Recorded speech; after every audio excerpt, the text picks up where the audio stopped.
Halo sobat, selamat datang di Cerita Momo.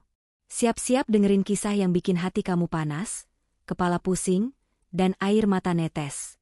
Sebelum kita mulai, yuk buktikan kalau kalian hadir. Caranya gampang banget. Like video ini sampai merah membara. Subscribe channel ini biar kamu nggak ketinggalan cerita-cerita viral lainnya. Komen di bawah, nama, kota, dan hadir. Sudah siap? Mari kita mulai. Kisah ini datang dari seorang sobat Momo yang curhat dengan pilu. Bagaimana hidupnya berubah 180 derajat setelah satu malam yang penuh penghinaan.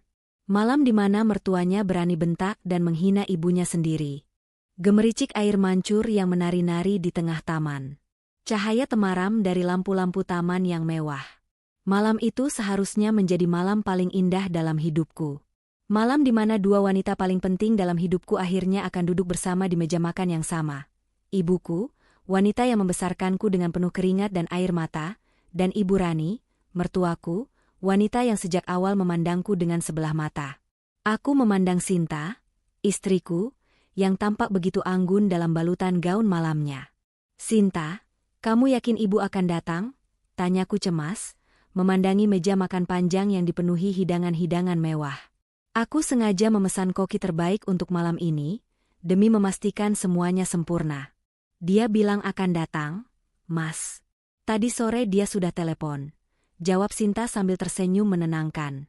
Namun, aku tahu di balik senyumnya ada rasa khawatir yang sama denganku. Hubungan antara ibuku, yang seorang ibu tunggal dan penjual jajanan pasar, dengan mertuaku, seorang sosialita papan atas, adalah jurang pemisah yang terlalu dalam. Aku telah membangun karir dan kekayaan ini dari nol, dan semua itu berkat kerja keras dan doa ibuku. Namun, di mata Ibu Rani, aku hanyalah orang kampung yang beruntung. Suara klakson mobil mewah memecah keheningan malam. Sebuah sedan hitam berhenti di depan gerbang. Ibu Rani keluar dari mobilnya, mengenakan gaun sutra yang berkilauan.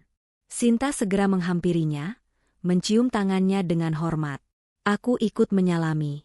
Ibu Rani membalas salamku dengan dingin, matanya mengawasi setiap sudut rumah megah ini, seolah mencari-cari cacat. "Tumben sekali kamu bisa mengadakan makan malam semewah ini, Aris," ucapnya dengan nada merendahkan.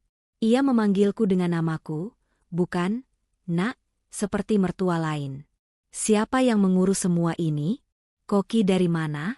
Jangan-jangan cuma koki pinggir jalan." Sinta buru-buru menyela, "Ini koki dari restoran ternama, Bu. Mas Aris yang memesan semuanya." Ibu Rani hanya mengangguk kecil, tanpa ekspresi.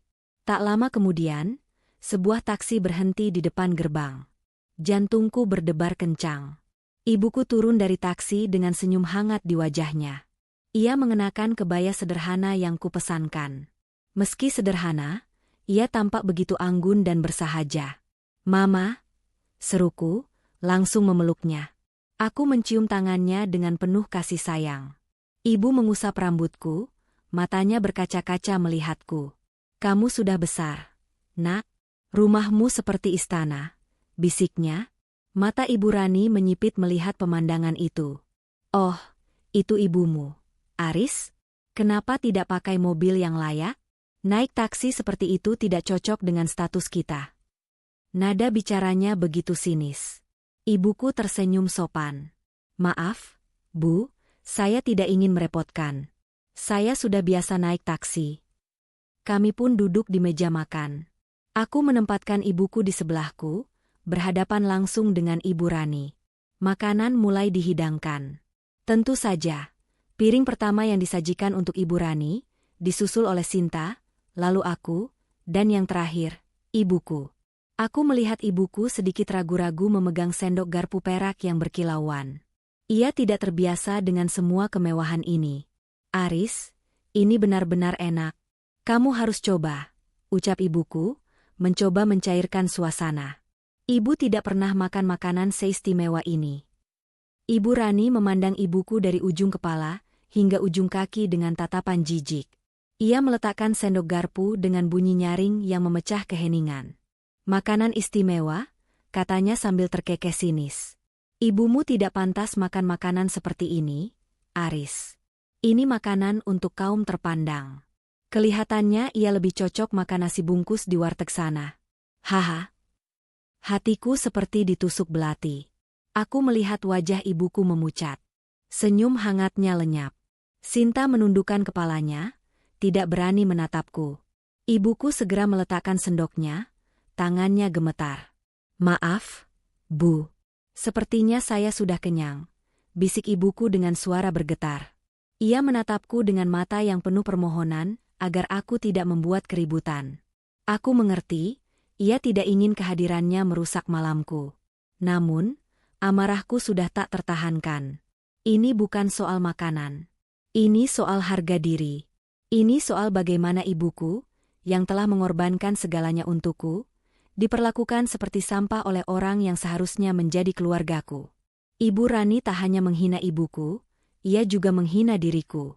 Ibu Rani, tolong jaga ucapan ibu, ucapku dengan suara rendah yang penuh ketegangan. Ibu Rani tertawa lagi, kali ini lebih keras. Kenapa, Aris? Kau marah? Aku hanya mengatakan yang sejujurnya. Apa kau tidak melihatnya? Dia tidak cocok berada di lingkungan ini. Dia hanya merusak pemandangan. Ia menunjuk ibuku dengan jemarinya yang lentik, dihiasi cincin berlian. Air mata ibuku mulai mengalir. Ia bangkit dari tempat duduknya. Aris, kita pulang saja. Ibu tidak apa-apa, katanya. Tidak, Bu, kita tidak akan pulang. Seruku, juga ikut berdiri. Mereka yang harus pergi. Aku menatap Sinta, yang kini menatapku dengan mata penuh kekecewaan. Sinta, yang selalu berdiri di pihakku, kini ragu. Ia pasti tidak ingin membuat ibunya marah. Tapi aku tidak bisa diam. Aku memandang Ibu Rani. Malam ini berakhir. Silakan Ibu dan Sinta tinggalkan rumah ini sekarang juga. Kataku, suaraku bergetar menahan amarah. Saya tidak akan membiarkan siapapun menghina ibu saya di rumah ini. Tidak sekarang, tidak pernah. Ibu Rani melotot padaku, wajahnya yang cantik kini terlihat bengis. Aris, apa-apaan ini? Kamu mengusir kami? Demi wanita tua itu? Ya, demi wanita yang membesarkan saya. Wanita yang mengajarkan saya untuk menghargai setiap orang, bukan merendahkan mereka. Jawabku dengan tegas. Kau akan menyesal, Aris. Ingat baik-baik, aku ibumu Sinta. Aku bisa membuatmu kehilangan segalanya, ancam Ibu Rani. Ibu, hentikan. Sinta akhirnya bersuara, suaranya parau. Tidak, Sinta, biarkan dia tahu siapa aku. Aku adalah pemilik perusahaan yang memberikanmu jabatan. Aku adalah pemilik bank tempat uangmu tersimpan. Jika aku mau, dalam 1 detik saja aku bisa membuatmu jatuh miskin. Ibu Rani berteriak histeris. Dan rumah mewah ini? Aku yang membelinya untuk kalian. Kau tidak bisa mengusirku dari rumahku sendiri. Aku tersenyum miris. Benarkah, Ibu Rani? Jawabku, nadaku kini berubah tenang. Baiklah. Kalau begitu, kita lihat saja besok. Siapa yang akan menangis? Mari, Bu. Aku menarik tangan ibuku, meninggalkannya yang masih syok. Aku membiarkan mereka, Ibu Rani dan Sinta, berdiri di sana, di tengah ruangan makan yang sunyi, di antara hidangan-hidangan mewah yang kini terasa begitu hambar. Malam itu, bukan hanya hidangan yang hambar, tapi juga harga diri dan hubunganku dengan mereka. Malam ini adalah awal dari kehancuran yang tak terhindarkan. Aku menarik tangan ibuku, memaksanya masuk ke mobil. Langkah kakinya terasa berat, seolah setiap langkahnya menginjak serpihan kaca dari hatinya yang pecah. Aku membuka pintu mobil dengan kasar, lalu membantunya masuk.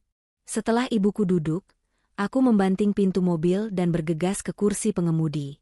Gemuruh di dadaku bukan lagi gemuruh amarah, tapi badai yang siap menelan apa saja yang menghalangi jalanku. Ibuku tidak berkata apa-apa. Ia hanya duduk diam, memandang jalanan yang berlalu dengan pandangan kosong. Aku bisa melihat pantulan lampu jalan di matanya yang berkaca-kaca. Matanya yang selalu terlihat hangat dan penuh kasih sayang, kini redup, seolah cahaya hidupnya telah direnggut. Air mataku sendiri menggenang, bukan karena sedih, tapi karena amarah yang terlalu dalam. Aku gagal. Aku gagal melindunginya dari penghinaan. Maaf, Bu, bisikku, suaraku serak. Ibuku akhirnya menoleh, menatapku dengan tatapan lembut. Untuk apa kamu minta maaf? Nak, seharusnya ibu yang minta maaf. Kedatangan ibu malah membuatmu dan istrimu bertengkar. Aku menggeleng. Bukan salah ibu. Ibu tidak salah. Seharusnya aku yang lebih tegas. Seharusnya aku tidak membiarkan wanita itu menghina ibu. Kata wanita itu terasa begitu jijik di lidahku. Sudahlah, Nak, jangan dipikirkan, ucapnya sambil mengusap tanganku. Ibu tidak apa-apa. Lagi pula, apa yang dia katakan ada benarnya. Ibu memang tidak pantas berada di sana. Ibu, jangan pernah bilang seperti itu. Seruku, menepikan mobil di pinggir jalan. Aku menoleh penuh pada ibuku. Ibu adalah alasan aku bisa berdiri di sini, di dalam mobil ini, di jalan ini. Ibu adalah alasan aku punya semua ini. Tidak ada orang yang lebih pantas dari ibu. Ibuku hanya tersenyum miris. Hidup ini memang begitu, Nak. Ada kalanya kita di atas, ada kalanya kita di bawah. Ibu sudah terbiasa dengan cibiran dan hinaan. Jangan biarkan ucapan orang membuat hatimu kotor. Aku memejamkan mata. Ibuku selalu begitu. Penuh dengan keikhlasan dan kesabaran. Setiap kali ada masalah, ia selalu menenangkanku dengan kata-kata yang sederhana namun menyejukkan. Tapi kali ini berbeda. Penghinaan yang Ibu Rani lakukan bukan hanya sekadar kata-kata. Itu adalah sebuah serangan terhadap seluruh hidup ibuku. Sebuah serangan yang tidak bisa aku maafkan. Pikiranku melayang, kembali ke masa lalu, ke saat-saat di mana aku masih seorang anak kecil yang dekil dan sering kelaparan. Ayahku pergi saat aku masih sangat kecil. Meninggalkan ibuku seorang diri dengan tumpukan utang dan seorang anak yang harus ia besarkan. Kami pindah ke sebuah rumah kontrakan kecil di gang sempit. Setiap pagi, sebelum matahari terbit, ibuku sudah bangun. Ia mengadon tepung, mengukus kue, dan membungkus nasi. Nasi rames, nasi uduk, kue lapis, kue mangkok, semua ia jajakan dengan berjalan kaki. Aku ingat, saat itu aku masih kelas 3 SD. Seragamku sudah lusuh, sepatu bolong di sana-sini. Teman-temanku sering mengejekku, memanggilku anak tukang jualan. Aku sering menangis, pulang ke rumah dengan hati yang sakit. Tapi ibuku selalu memelukku. Jangan dengarkan mereka, Nak. Hinaan itu bukan milikmu. Hinaan itu adalah milik mereka yang tidak punya hati. Yang penting, kamu sekolah. Yang penting, kamu jadi orang pintar, ucapnya. Suatu kali, saat musim hujan, ibuku jatuh sakit. Demamnya tinggi sekali. Ia tidak bisa berjualan. Di rumah tidak ada beras, tidak ada lauk. Aku menangis karena kelaparan. Aku memberanikan diri pergi ke tetangga, memohon beras secangkir. Mama sakit, Tante. Kami belum makan, kataku dengan suara bergetar. Tetangga itu malah memandangku sinis. Ibumu sakit? Sepertinya karma karena suka cari-cari utang, cibirnya. Hatiku hancur berkeping-keping. Aku berlari pulang dengan tangan kosong. Saat itu, aku berjanji pada diriku sendiri. Aku tidak akan pernah membiarkan ibuku dan diriku dihina lagi. Ibuku memaksakan diri bangun. Ia menyisihkan sedikit uang terakhir yang ia miliki untuk membeli beras dan telur. Ia memasak nasi dan merebus telur, lalu menyuapiku. Ia sendiri hanya minum air putih. Kamu harus kuat, Nak, katanya, kamu harus makan. Perjuangan ibuku berlanjut. Ia tidak pernah menyerah. Saat aku SMA, ia tetap berjualan, bahkan kadang mengambil pekerjaan sampingan sebagai tukang cuci. Aku melihat tangannya yang keriput dan kasar karena sabun. Malam-malam, saat aku belajar, ia duduk di sebelahku, menjahit seragamku yang sobek. Ia tidak pernah lelah, tidak pernah mengeluh. Semua untukku. Aku berjuang mati-matian di sekolah. Aku belajar siang malam. Aku tidak ingin mengecewakan ibuku. Aku tidak ingin perjuangannya sia-sia. Setiap lembar nilai yang kubawa pulang, aku persembahkan untuknya. Air mata bahagia ibuku saat melihat namaku terpampang di pengumuman kelulusan universitas adalah hal terindah yang pernah kulihat. Ia memelukku, menatapku, seolah tidak percaya bahwa anaknya akan kuliah di universitas ternama. Aku bekerja keras di perusahaan pertamaku. Aku tidak peduli harus pulang malam.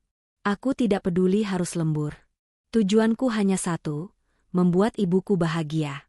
Saat aku sukses, saat aku punya cukup uang untuk membeli rumah mewah, membeli mobil mewah, dan memberikan ibuku hidup yang layak, aku berpikir semua penderitaan kami sudah berakhir. Semua hinaan itu sudah berlalu. Tapi malam ini, Ibu Rani mengungkitnya lagi. Ia menghina ibuku di tempat yang seharusnya menjadi tempat terhormat. Ia memandang rendah ibuku, seolah keringat dan air mata ibuku tidak ada artinya. Seolah semua perjuangan kami hanya cerita konyol yang tidak pantas berada di lingkungan sosialita. Ibu Rani tidak hanya menghina ibuku. Ia menghina seluruh masa laluku, seluruh identitasku. Pikiranku kembali ke masa kini. Mobil masih terparkir di pinggir jalan. Aku menatap ibuku, yang kini tertidur pulas di kursi penumpang, kelelahan. Wajahnya yang damai membuat amarahku mereda, tapi tidak hilang. Aku tidak akan membiarkan ibuku diinjak-injak seperti itu. Aku tidak akan membiarkan orang yang tidak tahu apa-apa tentang perjuangannya, merendahkannya begitu saja. Maafkan aku, Bu, tapi kali ini aku tidak bisa diam. Aku menyalakan mesin mobil dan mengemudikannya ke rumah ibuku. Aku memarkir mobil di depan gang sempit, tempat kami dulu tinggal. Aku mematikan mesin, lalu memandangi wajah damai ibuku.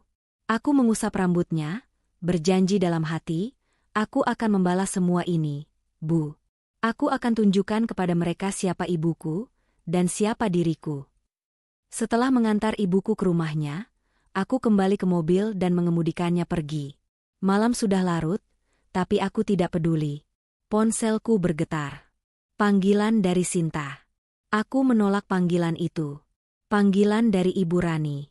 Aku menolak panggilan itu. Aku memarkir mobil di pinggir jalan. Aku menarik napas dalam, mengambil ponselku, dan membuka daftar kontak. Aku mencari nama, Pak Budi, pengacaraku. Tanganku gemetar, tapi aku harus melakukannya. Aku tidak akan membiarkan ibuku dihina lagi. Aku menekan tombol panggilan. Suara sambungan telepon berbunyi. Dingin, sepi, seolah tidak ada kehidupan. Tapi ada kehidupan di dalamnya. Kehidupan baru yang penuh dendam. Selamat malam, Pak Budi. Ini Aris. Ucapku, suaraku kini kembali tenang, penuh dengan tekad yang dingin. Saya mau Anda siapkan semua dokumen kepemilikan aset yang sudah saya percayakan pada Ibu Rani. Dan juga surat pengosongan rumah atas namanya. Maaf, Mas Aris, malam-malam begini, suara Pak Budi di seberang sana terdengar heran. Hari ini juga, Pak, jawabku tegas. Saya mau semua fasilitas itu ditarik kembali. Sekarang juga. Suara Pak Budi di seberang telepon terdengar bingung, dan aku bisa memaklumi itu. Siapa yang menelepon pengacara jam 2 pagi untuk mengurus penarikan aset? Tapi aku tidak peduli. Emosiku yang membara telah berubah menjadi tekad yang dingin dan kalkulatif. Aku tidak lagi bertindak berdasarkan amarah sesaat, melainkan berdasarkan prinsip dan keadilan yang selama ini tertahan. Mas Aris, apakah ada masalah serius? Ini, semua aset yang Mas percayakan pada Ibu Rani, kan? Termasuk rumah itu? Pak Budi bertanya dengan hati-hati. Ya, Pak. Semua. Mulai besok pagi, saya ingin semua kartu kredit yang terhubung dengan rekening saya, yang selama ini dipakai Ibu Rani dan Sinta, dibekukan. Rekening bank mereka juga. Tarik semua mobil yang selama ini mereka pakai. Dan yang paling penting, siapkan surat pengosongan rumah untuk properti yang mereka tempati. Saya ingin mereka keluar dalam waktu 24 jam. Ada keheningan panjang di seberang telepon. Aku bisa membayangkan Pak Budi mengernyitkan dahi. Tapi, Mas Aris ini akan menimbulkan gejolak besar. Terutama untuk Sinta. Apakah Mas yakin? Saya yakin, Pak, jawabku tanpa ragu. Mereka yang memulai. Mereka yang memicu ini semua. Saya tidak ingin mendengar alasan atau pertanyaan lagi. Lakukan saja. Saya akan kirimkan detailnya via email. Pastikan semuanya selesai sebelum jam makan siang besok. Sambungan telepon terputus. Aku menekan tombol end call dan menatap layar ponselku. Wajah Sinta di foto profilnya terlihat begitu ceria. Senyumnya yang manis, matanya yang berbinar-binar. Aku merasa sesak. Apakah aku salah telah menikahi putri dari wanita seperti Ibu Rani? Apakah aku salah telah mencintainya dan mempercayainya? Tapi Sinta tidak berbuat apa-apa saat ibuku dihina. Ia diam saja, menunduk. Dan itu adalah kesalahan terbesar. Di antara semua hal di dunia ini, kehormatan ibuku adalah segalanya bagiku. Aku kembali mengemudi, menuju kantor. Aku akan mengurus semuanya sendiri. Tidak ada tidur malam ini. Pikiran dan hatiku bekerja serempak. Seperti mesin yang baru dilumasi. Pukul 3 pagi, aku sudah duduk di meja kerjaku, ditemani secangkir kopi hitam. Monitor menyala terang, menampilkan data-data finansial dan dokumen legal. Aku mengumpulkan semua dokumen kepemilikan aset yang selama ini aku serahkan atas nama Ibu Rani dan Sinta. Semua itu atas nama perusahaan cangkang yang aku dirikan, dan hanya aku yang memiliki akses penuh. Ibu Rani dan Sinta hanya memegang kartu dan kunci, menikmati fasilitasnya tanpa pernah tahu siapa pemilik sesungguhnya. Pukul 8 pagi, aku sudah berada di kantor Pak Budi. Ia terlihat pucat, mungkin tidak tidur semalaman. Asistennya, seorang wanita muda bernama Diana, menyajikan kopi untukku. Mata Diana memancarkan rasa ingin tahu, tapi ia profesional. Semua sudah saya siapkan, Mas Aris, kata Pak Budi sambil meletakkan tumpukan map di atas meja. Saya sudah hubungi pihak bank, leasing mobil, dan juga bagian properti. Mereka semua bertanya-tanya, tapi saya katakan ini perintah dari pemegang kuasa penuh. Mereka akan mengeksekusi perintah ini secepatnya. Saya juga sudah siapkan surat pengosongan rumah. Saya sudah kirimkan email ke Sinta dan Ibu Rani, berisi pemberitahuan resmi. Aku hanya mengangguk.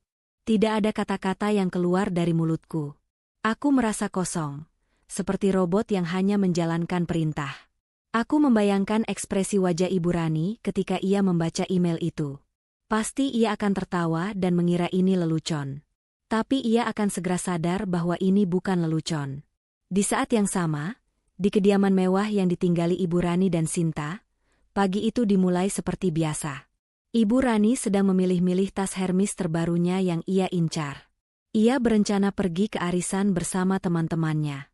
Ia mengambil kartu kreditnya di dalam dompet, sebuah kartu platinum tanpa batas. Kartu itu adalah salah satu hadiah yang kuberikan padanya saat aku menikahi Sinta. Sinta, di sisi lain, sedang duduk di sofa, mengusap-usap ponselnya.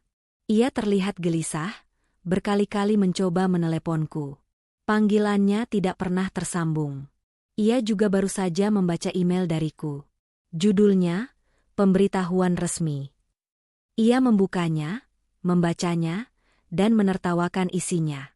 Mama, lihat ini, kata Sinta, Mas Aris kirim email aneh. Katanya kartu kredit kita akan dibekukan, rekening ditutup. Dia pikir ini lelucon apa? Dia pikir dia siapa? Hah? Semalam saja dia sudah gila, sekarang lebih gila lagi. Ibu Rani memandang Sinta dengan sinis. Kau pikir pria itu berani melawan Mama? Dia hanya menantu kesayangan yang kita berikan pekerjaan. Sinta. Dia tidak punya apa-apa tanpa kita.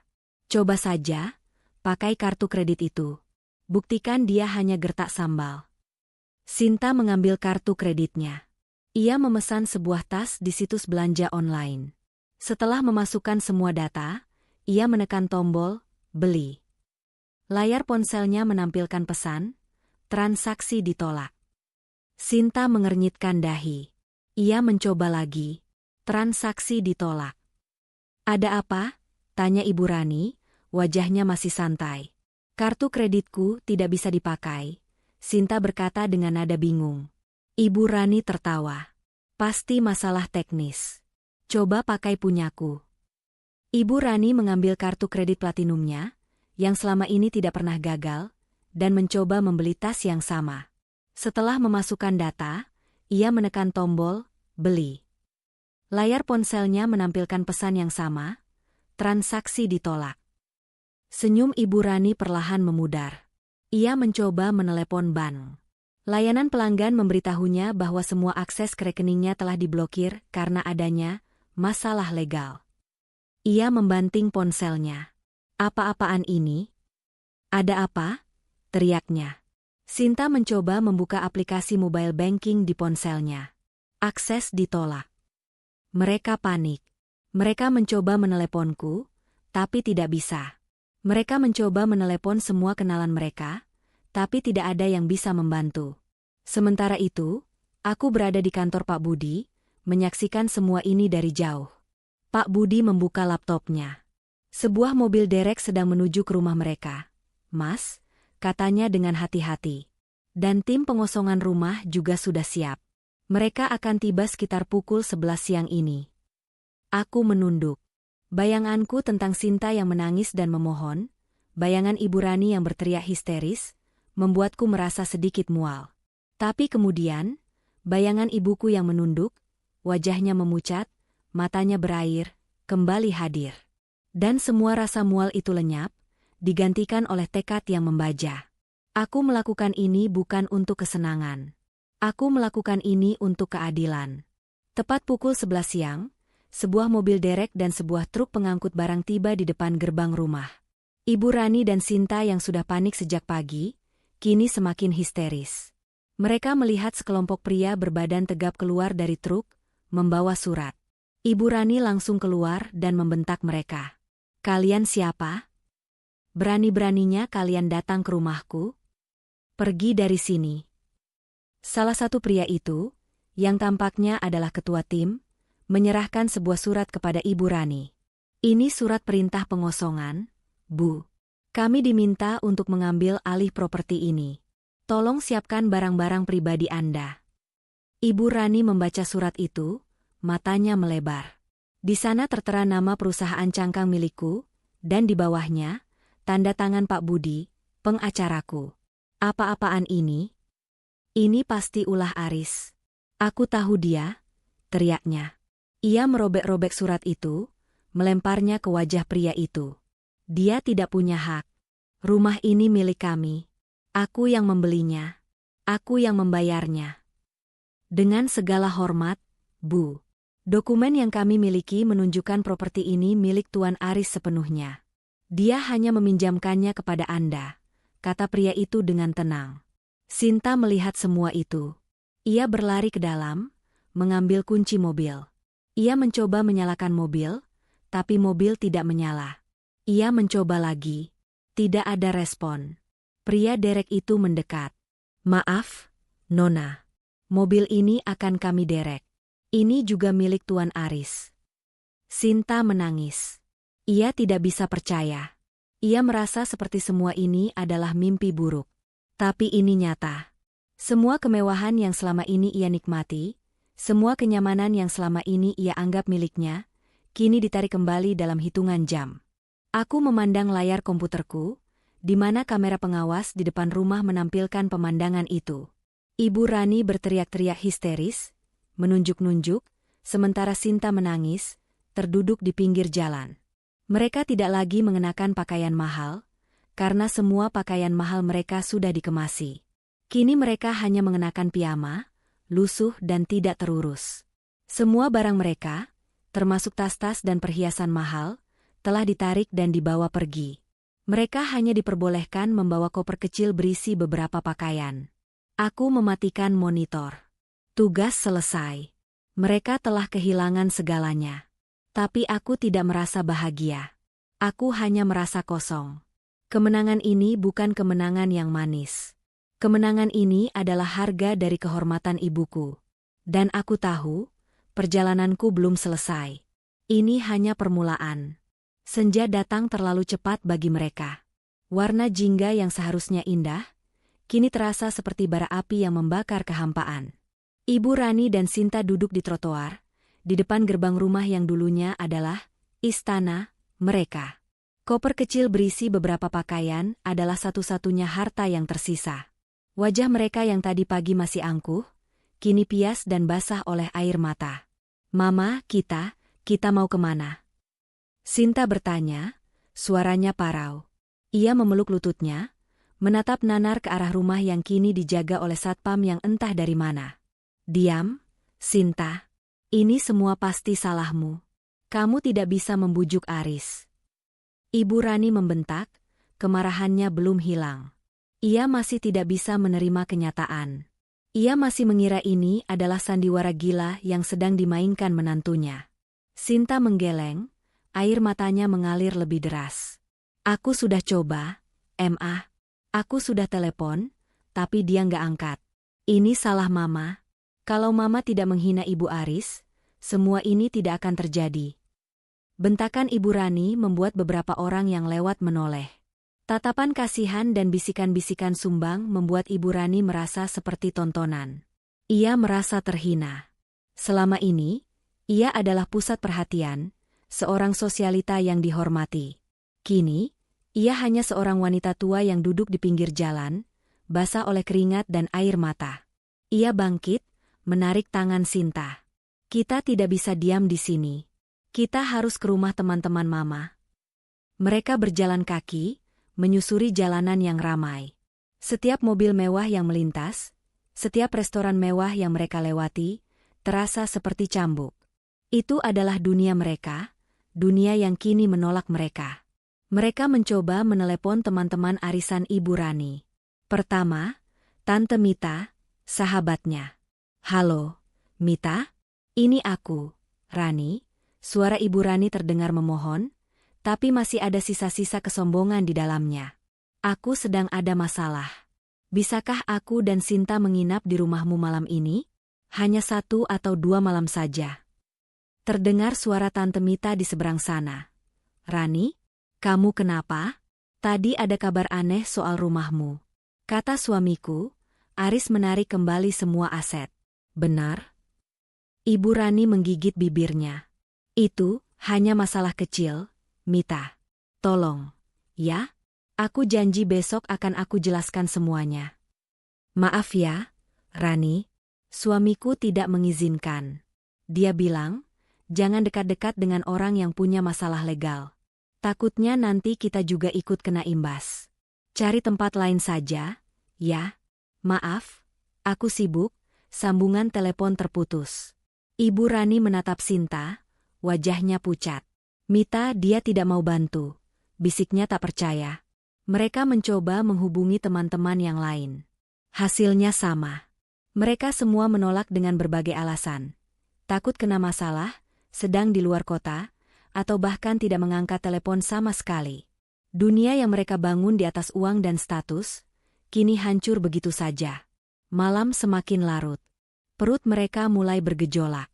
Mereka tidak makan sejak sarapan. Kantong Sinta hanya berisi beberapa lembar uang ratusan ribu, dan itu tidak cukup untuk membayar taksi apalagi hotel.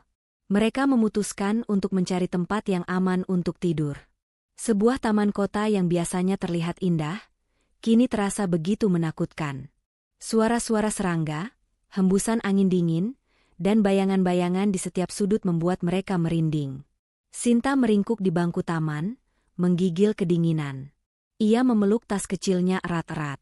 Ibu Rani duduk di sebelahnya, tidak bisa tidur. Matanya yang biasanya dihiasi dengan riasan mahal, kini bengkak dan merah. Ia merasa mual, perutnya kosong. Ia membayangkan hidangan mewah di rumah Aris tadi malam, dan rasa jijik itu kini berubah menjadi kerinduan. "Mama, aku lapar," rintih Sinta, suaranya lemah. Ibu Rani memandang sekeliling. Ia melihat sebuah warung nasi di seberang jalan. Ia ragu-ragu. Kita tidak punya uang yang cukup, Sinta." "Aku punya, Ma. Kita bisa beli nasi bungkus," jawab Sinta. Dengan langkah ragu, Ibu Rani dan Sinta berjalan menuju warung itu. Mereka memesan 2 bungkus nasi dan lauk seadanya. Saat pembayaran, Sinta mengulurkan uang terakhirnya. Penjual warung menatap mereka dengan heran. "Kalian kenapa? Tadi naik mobil mewah, sekarang makan di sini?" tanya si penjual. Ibu Rani menunduk, wajahnya memerah. Sinta buru-buru menjawab, "Tidak, Bu. Kami hanya ingin mencoba makanan di sini. Penjual itu hanya mengangguk, tapi tatapannya penuh dengan curiga. Mereka makan nasi bungkus itu di pojokan warung. Ibu Rani memandang makanannya. Ia merasa lidahnya kebas. Makanan yang selama ini ia hina, yang ia sebut tidak pantas, kini menjadi satu-satunya sumber energi bagi mereka. Ia menangis, bukan karena nasi itu tidak enak, tapi karena perbuatan dan kata-katanya di masa lalu kini berbalik menghantamnya. Mereka kembali ke taman. Sinta sudah tertidur lelap, kelelahan. Tapi Ibu Rani masih terjaga. Ia menatap langit malam, dihiasi bintang-bintang. Dulu, ia melihat bintang-bintang itu dari jendela kamar mewahnya, sambil menyesap wine mahal. Sekarang, ia melihatnya dari bangku taman yang kotor dan dingin. Bayangan wajah ibunya Aris muncul di benaknya. Wajah yang dipenuhi senyum tulus, yang ia balas dengan hinaan dan cibiran. Ia teringat kata-katanya, mending beli di warteg saja sana.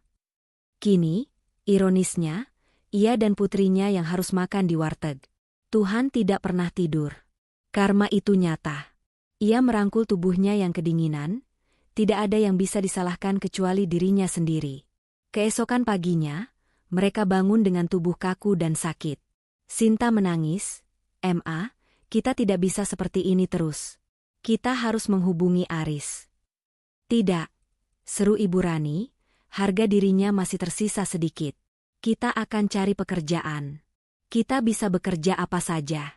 Kita tidak akan memohon padanya." Mereka mencoba mencari pekerjaan, tapi siapa yang mau mempekerjakan dua wanita yang tidak punya pengalaman kerja, yang bahkan tidak tahu bagaimana caranya naik angkutan umum? Mereka hanya terbiasa dengan sopir dan mobil mewah. Mereka mencoba meminta pekerjaan sebagai pelayan, tapi mereka ditolak karena tidak punya pengalaman. Mereka pun berjalan tanpa tujuan. Sinta mencoba meneleponku lagi, tapi panggilannya tetap tidak tersambung.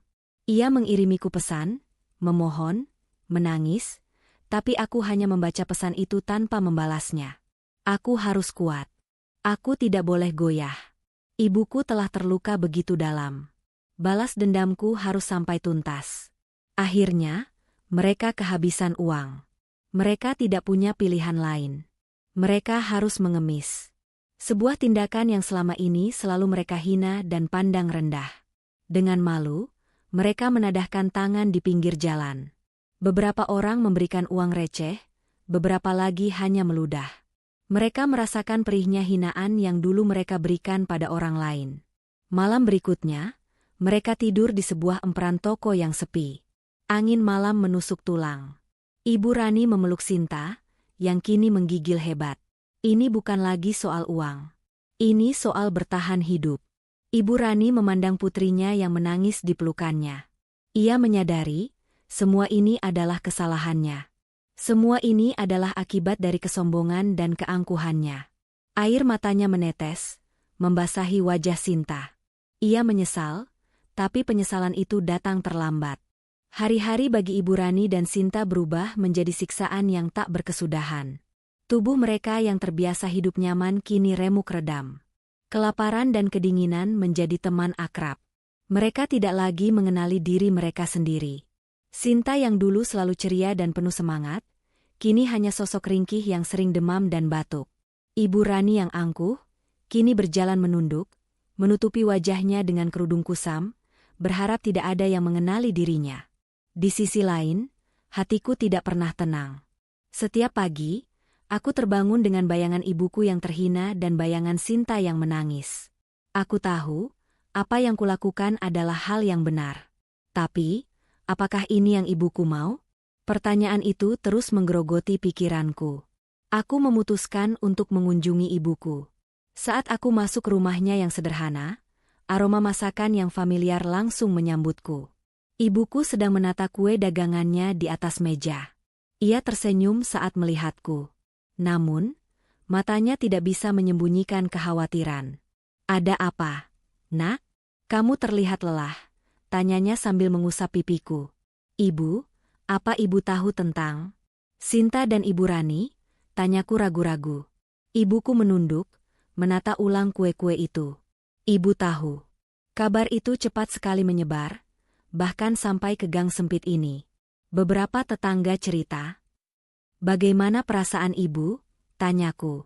Aku berharap ia mengatakan, "Syukurlah, nak, mereka layak mendapatkannya." Tapi ibuku bukan orang seperti itu. "Ibu tidak bahagia melihatnya, nak," jawabnya pelan. "Ibu tidak pernah berharap mereka sengsara. Hati ibu sakit saat melihat mereka. Ibu tahu, mereka memang salah, tapi penderitaan yang mereka alami sekarang itu bukan sesuatu yang ibu inginkan." Ia menatapku, matanya yang teduh kini penuh kesedihan. "Ibu tidak pernah mengajarkanmu untuk membalas dendam. Hinaan itu bukan milik kita, nak. Biarkan saja. Jangan biarkan hatimu kotor. Hati yang kotor tidak akan bisa merasakan kebahagiaan sejati." Kata-kata ibuku seperti air dingin yang memadamkan api amarah di hatiku. Aku sadar, aku terlalu fokus pada balas dendam hingga melupakan kebaikan yang diajarkan ibuku selama ini. Aku melakukan semua ini untuknya, tapi tindakanku justru melukai hatinya. Saat aku hendak pergi, ibuku memegang tanganku. "Aris, kamu lihat Sinta? Dia adalah istrimu. Apapun yang terjadi, dia adalah bagian dari keluarga. Ibu tahu, dia tidak berbuat apa-apa, tapi dia juga tidak bisa berbuat apa-apa.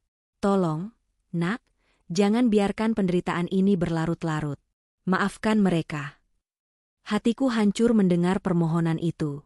Aku memeluk ibuku, merasa malu pada diriku sendiri. Malam itu, aku tidak kembali ke rumahku yang mewah.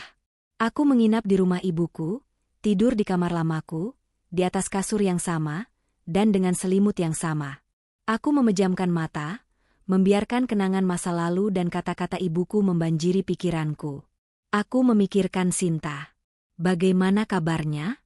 Apakah dia sakit? Apakah dia baik-baik saja? Pagi itu, aku bangun dengan hati yang lebih ringan. Tekadku tidak lagi berisi balas dendam, melainkan pengampunan. Aku harus mengakhiri semua ini. Aku harus mendengarkan kata hati ibuku dan hatiku sendiri. Aku pergi ke kantorku, memanggil Pak Budi. "Pak, saya ingin semua aset dikembalikan. Kembalikan rumah, mobil, dan uang mereka." Pak Budi menatapku dengan wajah terkejut. "Mas Aris, Anda yakin?" "Saya yakin. Tapi jangan sekarang. Saya ingin bertemu Sinta. Saya ingin berbicara dengannya. Tolong, Pak Budi, bantu saya mencarinya." Dengan bantuan jaringan orang-orang Pak Budi, kami berhasil menemukan Sinta dan Ibu Rani.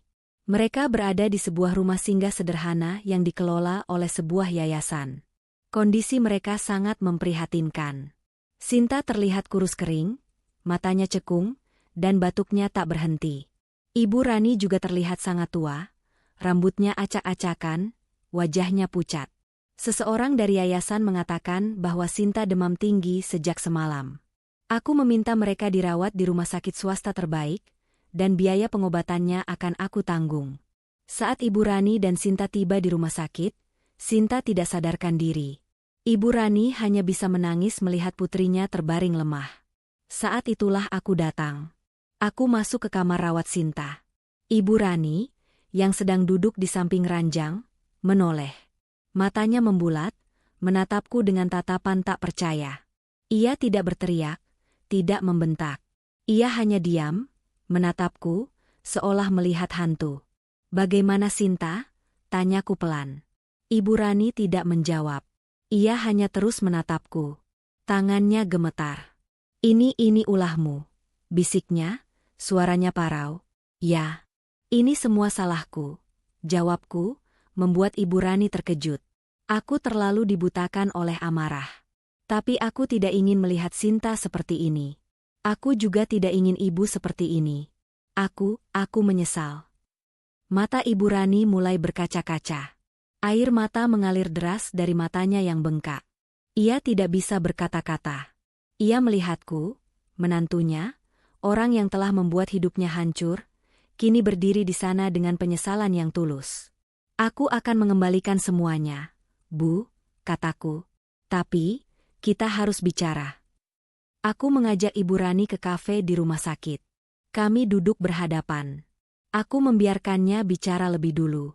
Aris, aku tidak tahu harus bicara apa, ucapnya, suaranya bergetar. Aku tidak pernah membayangkan semua ini akan terjadi. Aku selalu merasa di atas, dan aku tidak pernah berpikir akan jatuh. Ia berhenti, menarik napas. Kamu tahu, selama ini aku selalu berpikir, aku sudah memberikan yang terbaik untuk Sinta.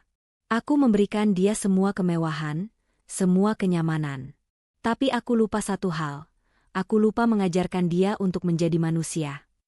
Ibu Rani mengusap air matanya. Aku melihat kamu dan ibumu, betapa kalian saling menyayangi.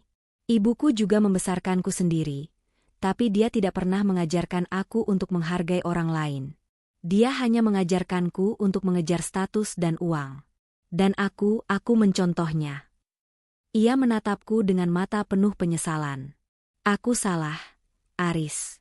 Aku salah besar. Aku telah menghina wanita yang paling berharga dalam hidupmu. Wanita yang seharusnya aku hormati. Aku sudah membuatmu kehilangan segalanya. Aku pantas menerima ini. Tidak, Bu, kataku. Tidak ada yang pantas menerima penderitaan seperti ini. Balas dendamku sudah berakhir. Aku harap, dengan penderitaan ini, Ibu bisa belajar. Belajar untuk menghargai orang lain, belajar untuk menjadi manusia yang lebih baik. Aku sudah belajar, Nak, bisiknya, terlalu menyakitkan. Aku tidak akan pernah melupakannya. Aku meraih tangannya, yang kini keriput dan kasar, bukan karena sabun, tapi karena debu jalanan. Aku memegangnya erat. Aku akan kembalikan semuanya, Bu. Tapi aku mohon, jangan ulangi lagi kesalahan itu. Ibu Rani menangis sejadi-jadinya, menunduk, tidak berani menatapku. Maafkan aku, Aris. Maafkan aku. Sejak itu, semuanya berubah. Sinta dirawat sampai sembuh. Ibu Rani dan Sinta tidak lagi tinggal di rumah mewah itu. Mereka memilih untuk tinggal di sebuah rumah sederhana. Uang yang aku berikan mereka gunakan untuk membangun usaha kecil-kecilan. Ibu Rani menjual kue-kue yang ia pelajari dari resep ibuku. Ia melakukannya dengan senyum, dengan tulus. Ia tidak malu. Sinta, di sisi lain, mulai bekerja sebagai relawan di yayasan yang dulu menolong mereka. Ia menjadi lebih rendah hati, lebih peduli. Hubunganku dengan Sinta perlahan membaik. Kami belajar lagi untuk saling mencintai. Tapi kali ini, cinta kami dibangun di atas fondasi yang kokoh. Kejujuran, saling menghargai, dan pengampunan. Suatu sore, aku mengunjungi ibuku. Ia sedang duduk di teras, minum teh. Ibu Rani datang, membawa sekeranjang kue. Ia mengenakan kebaya sederhana, sama seperti ibuku. Ia menyalami ibuku, mencium tangannya. Ia tidak lagi angkuh. Ia adalah Ibu Rani yang baru, yang lebih rendah hati dan tulus. Bu, ini kue buatan saya. Coba, Bu, katanya. Ibuku tersenyum hangat. Terima kasih, Nak. Ibu mau. Sini, duduk. Mereka duduk berhadapan, dua wanita yang berbeda, tapi kini dipertemukan oleh takdir. Mereka tertawa, bercerita, dan berbagi kue. Aku memandang mereka dari jauh, merasakan kedamaian yang tak pernah kurasakan sebelumnya. Pengampunan tidak berarti melupakan. Pengampunan berarti melepaskan rasa sakit. Aku tidak akan pernah melupakan apa yang terjadi. Tapi aku sudah melepaskan amarah dan dendam. Balas dendamku sudah selesai. Bukan dengan menghancurkan mereka, tapi dengan membantu mereka bangkit. Dan di atas segalanya, dengan memperbaiki hubunganku dengan ibuku dan istriku. Kami memang hancur, tapi dari serpihan itu, kami membangun kembali keluarga kami yang jauh lebih kuat. Beberapa bulan berlalu. Kehidupan kembali menemukan iramanya. Irama yang jauh berbeda dari yang kami kenal sebelumnya. Rumah sederhana Ibu Rani dan Sinta kini dipenuhi tawa dan aroma manis kue yang baru saja keluar dari oven.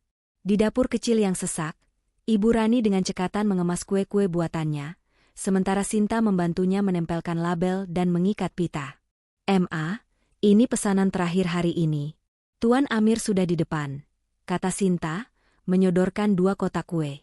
Ibu Rani tersenyum, senyum yang tulus, bukan senyum angkuh yang dulu. Tangannya yang dulu lentik, kini bergaris-garis halus akibat adonan dan sabun cuci.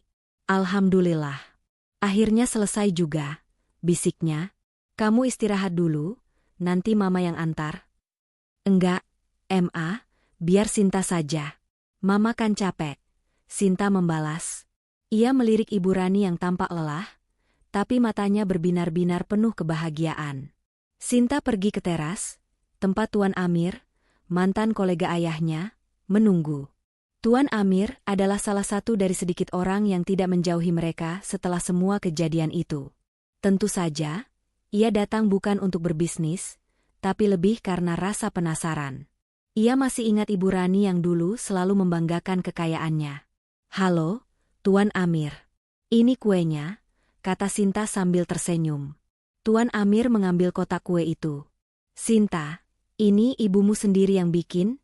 tanyanya, tidak bisa menyembunyikan rasa terkejutnya. Sinta mengangguk. "Ya, Tuan. Resepnya dari ibu mertua saya." "Hebat. Hebat sekali," ucap Tuan Amir, menatap Ibu Rani yang kini muncul dari balik pintu, tersenyum dan membungkuk sopan. "Saya tidak menyangka, Rani. Kamu benar-benar berubah." Ibu Rani hanya tersenyum. "Hidup memang banyak kejutan, Amir. Ada kalanya kita harus kembali ke dasar, untuk tahu bagaimana caranya terbang lagi."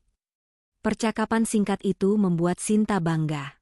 Ibu Rani tidak lagi malu, tidak lagi menyembunyikan masa lalunya. Ia menerima semua ini dengan lapang dada. Namun, tantangan yang lebih besar datang dari mantan teman-teman Ibu Rani. Suatu siang, saat Ibu Rani menjajakan kuenya di sebuah pasar kecil di dekat rumahnya, ia bertemu dengan Tante Desi. Wanita itu, yang dulu adalah saingan terbesar Ibu Rani di setiap arisan, kini menatapnya dengan tatapan meremehkan. "Oh, Rani, jadi ini pekerjaan barumu? Penjual kue?" Tante Desi tertawa, tawa yang dingin dan penuh cemooh. Ia melirik kue-kue di meja, lalu mengernyitkan hidung. "Kue-kue seperti ini? Jelas kalah jauh dengan kue dari bakri ternama. Mungkin pantaslah kalau kamu hanya bisa menjual di pasar seperti ini." Wajah Ibu Rani memerah. Sekelebat rasa angkuh dan amarah lama muncul. Tapi ia segera mengingat kata-kata ibuku, "Hinaan itu bukan milikmu." Ia menarik napas dalam, lalu tersenyum. "Ya, Desi. Ini pekerjaan baruku. Mungkin memang tidak semewah dulu. Tapi kuenya dibuat dengan cinta dan keringatku sendiri. Dan aku lebih bahagia sekarang," jawabnya dengan suara tenang. Tante Desi terdiam, tidak menyangka akan mendapatkan jawaban seperti itu. Ia menggerutu, lalu pergi dengan wajah kesal. Ibu Rani merasa hatinya lebih lega daripada saat ia berhasil memenangkan lelang tas Hermes. Kali ini, ia memenangkan pertempuran batin. Sementara itu, aku juga menghadapi tantangan di duniaku. Kabar tentang apa yang kulakukan pada Ibu Rani menyebar luas di kalangan pebisnis. Reputasiku yang dulu dikenal sebagai anak ajaib yang membangun kekaisaran dari nol, kini berubah menjadi Aris, si menantu kejam yang tega menghancurkan mertuanya sendiri. Beberapa kolega dan investor menjauh. Beberapa lagi terang-terangan menanyakan masalah itu. Suatu hari, di sebuah rapat penting, salah satu investor, Tuan Handoko, menyela presentasiku. "Aris, saya sudah dengar kabar tentang masalah keluarga Anda. Tindakan Anda itu sangat drastis dan tidak profesional. Bagaimana kami bisa mempercayai Anda untuk mengelola investasi besar, jika Anda bisa bertindak sekejam itu pada keluarga sendiri?" Rasa malu dan marah menghampiriku. Tapi aku teringat ucapan ibuku dan Sinta. Aku menarik napas, menatap Tuan Handoko. "Tuan, apa yang saya lakukan adalah untuk melindungi kehormatan orang tua saya.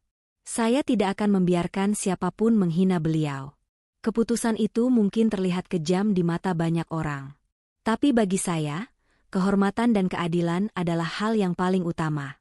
Jika Anda tidak bisa mempercayai saya karena hal itu, saya tidak bisa memaksakan diri. Perusahaan saya dibangun di atas prinsip, bukan hanya uang."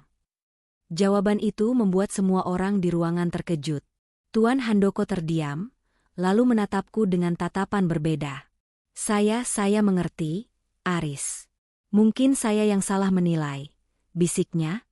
Malam itu, Tuan Handoko menjadi salah satu investor terbesar yang aku miliki. Ia mengatakan bahwa ia kagum dengan keberanianku untuk membela prinsip. Kehidupanku dan Sinta juga berubah. Kami tidak lagi tinggal di rumah mewah. Kami menjualnya dan membeli sebuah rumah yang lebih sederhana, tidak jauh dari rumah ibuku. Sinta melanjutkan pekerjaannya di yayasan, dan ia menjadi lebih bahagia dari sebelumnya. Kami sering menghabiskan sore hari di rumah ibuku, membantu beliau menjajakan kue, atau sekadar mengobrol santai. Suatu sore, Sinta menemuiku di teras rumah. Ia memegang tanganku. Mas, aku senang.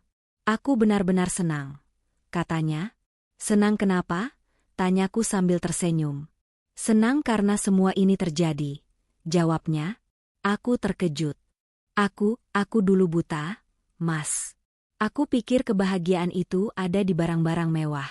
Di tas mahal, di mobil bagus. Aku tidak pernah tahu, kebahagiaan itu ada di hal-hal sederhana. Di sini, di rumah ini, di tawa ibu, di kehangatan keluarga. Aku belajar banyak, Mas. Air mataku menetes. Sinta mengusapnya. Aku yang seharusnya minta maaf, Mas, atas semua yang sudah aku dan Mama lakukan. Atas semua yang tidak aku lakukan saat ibu dihina. Aku menyesal. Sudahlah, Sinta, kataku. Semua itu sudah berlalu. Yang penting, kita sekarang sudah lebih baik. Kita sudah menemukan jalan kita. Malam itu, kami berdua makan malam di rumah ibuku. Ibu Rani juga datang. Kami makan hidangan sederhana, yang dimasak oleh ibuku. Tidak ada koki dari restoran ternama, tidak ada piring-piring perak. Hanya hidangan sederhana yang disajikan di atas piring biasa, dengan penuh cinta. Setelah makan, kami duduk di teras. Ibu Rani dan ibuku mengobrol, berbagi cerita. Ibu Rani bercerita tentang kehidupannya sekarang, tentang kue-kue buatannya, tentang orang-orang yang meremehkannya. Ibuku hanya mendengarkan dengan sabar, kadang memberikan saran-saran sederhana. Aku memandang mereka, merasakan kedamaian yang mendalam. Kebahagiaan itu bukan tentang kekayaan, bukan tentang status sosial. Kebahagiaan itu tentang hati yang bersih, tentang pengampunan, tentang cinta yang tulus. Kami telah kehilangan segalanya, tapi kami juga telah mendapatkan segalanya.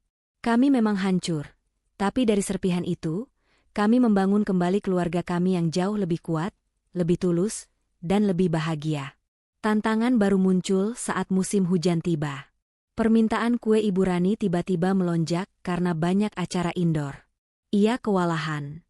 Aris dan Sinta segera membantu, tapi tenaga mereka tidak cukup. Mereka memutuskan untuk merekrut karyawan dari yayasan tempat Sinta bekerja, para ibu yang ingin punya penghasilan tambahan. Dari 1 orang, lalu 2, sampai 5 orang. Usaha kue Ibu Rani tidak lagi sekadar usaha keluarga, tapi menjadi komunitas kecil yang saling membantu. Mereka tidak hanya menjual kue, tapi juga harapan. Ibu Rani, yang dulu hanya memikirkan dirinya sendiri, kini memikirkan kesejahteraan para karyawannya. Ia belajar mengelola, memimpin, dan yang paling penting, menghargai setiap keringat dan kerja keras. Suatu hari, Sinta mengajak Ibu Rani mengunjungi toko kue mewah yang dulu menjadi langganan mereka. Ibu Rani menolak, merasa malu. Namun, Sinta meyakinkan, "Ma, kita di sini bukan untuk merendah. Kita di sini untuk belajar." Mereka masuk ke toko itu. Ibu Rani melihat etalase yang penuh dengan kue-kue cantik, kue-kue yang dulu ia beli tanpa berpikir panjang. Ia membandingkan kuenya dengan kue-kue di sana. Kue-kue buatannya memang tidak secantik kue-kue itu, tapi ia tahu, kuenya dibuat dengan hati yang lebih bersih. Ia tersenyum. Kali ini, ia tidak lagi merasa minder. Ia merasa bangga. Ia tidak lagi terintimidasi oleh kemewahan. Ia telah menemukan kekayaan yang lebih berharga. Perjalananku sebagai seorang pebisnis juga berubah. Aku tidak lagi mengejar proyek-proyek besar yang hanya menguntungkan secara finansial. Aku mulai mencari proyek yang bisa memberikan dampak sosial. Aku berinvestasi di perusahaan-perusahaan kecil, membantu mereka berkembang. Aku tahu, apa yang aku lakukan tidak akan mengubah pandangan semua orang. Masih ada yang memandangku sinis. Tapi aku tidak peduli. Aku tahu, aku melakukan hal yang benar. Aku melakukan ini bukan untuk membalas dendam, tapi untuk membangun. Hubunganku dengan Sinta juga semakin erat. Kami tidak lagi menyembunyikan masa lalu kami. Kami menjadikannya pelajaran. Kami belajar untuk saling terbuka, saling mendukung, dan saling memaafkan. Sinta tidak lagi takut membela ibuku. Ia kini berdiri di sisi kami, menjadi jembatan antara dua dunia yang dulu tidak pernah bisa bersatu. Babak baru kehidupan kami telah dimulai. Kami tidak tahu apa yang akan terjadi di masa depan. Tapi satu hal yang kami tahu, kami tidak akan pernah lagi membiarkan uang dan status merusak hubungan kami. Kami telah menemukan harta yang sesungguhnya. Harta yang tidak bisa ditarik, tidak bisa dicuri, dan tidak bisa dibekukan.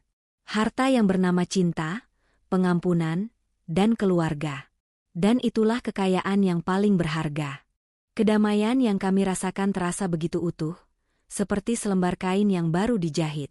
Aku, Sinta, Ibu, dan bahkan Ibu Rani. Kami semua telah menemukan tempat kami, peran kami dalam keluarga baru yang kami bangun. Bisnis kue Ibu Rani berkembang pesat. Dari sebuah usaha rumahan kecil, kini mereka memiliki sebuah toko mungil yang terletak di pinggir jalan utama. Toko itu tidak mewah, tapi bersih dan ramah. Kami menggunakan uang yang aku berikan kepada Ibu Rani dan Sinta untuk modal awal. Sinta, dengan pengalamannya di yayasan, mengelola para karyawannya dengan penuh empati dan kasih sayang. Ia mengajarkan mereka tidak hanya cara membuat kue, tapi juga bagaimana mengelola uang, dan bagaimana membangun kepercayaan diri. Setiap pagi, sebelum toko buka, mereka semua berkumpul untuk berdoa bersama. Sebuah ritual kecil yang kini menjadi pondasi kebersamaan mereka. Aku sering mampir ke toko itu, mencicipi kue-kue terbaru yang dibuat oleh Ibu Rani. Tidak ada lagi rasa angkuh atau kesombongan di matanya. Hanya ada kebahagiaan dan kebanggaan yang tulus. Ia sering bercerita tentang para karyawannya, tentang bagaimana mereka kini bisa menyekolahkan anak-anak mereka, membeli perabot baru, dan memiliki kehidupan yang lebih baik. Ini semua berkat resep Ibu Aris, kata Ibu Rani suatu hari, sambil memelukku. Tanpa resepnya, kita tidak akan bisa sejauh ini. Ibuku hanya tersenyum. Resep itu hanya adonan, Nak. Yang membuatnya istimewa adalah hatimu. Sekarang, kue-kuemu punya rasa yang berbeda. Rasa keikhlasan. Kami semua tertawa. Rasa keikhlasan. Ya, itulah yang sekarang kami miliki. Hidup kami memang tidak lagi dihiasi kemewahan, tapi kami jauh lebih kaya. Kami memiliki cinta, pengampunan, dan kebersamaan. Aku dan Sinta tidak lagi membeli barang-barang mewah. Uang yang kami dapatkan, kami gunakan untuk membantu orang lain.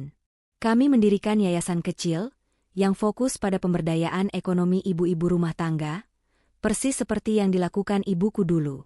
Suatu sore yang gerimis, saat aku sedang duduk di teras toko kue, menemaniku Ibu Rani menghitung laporan keuangan.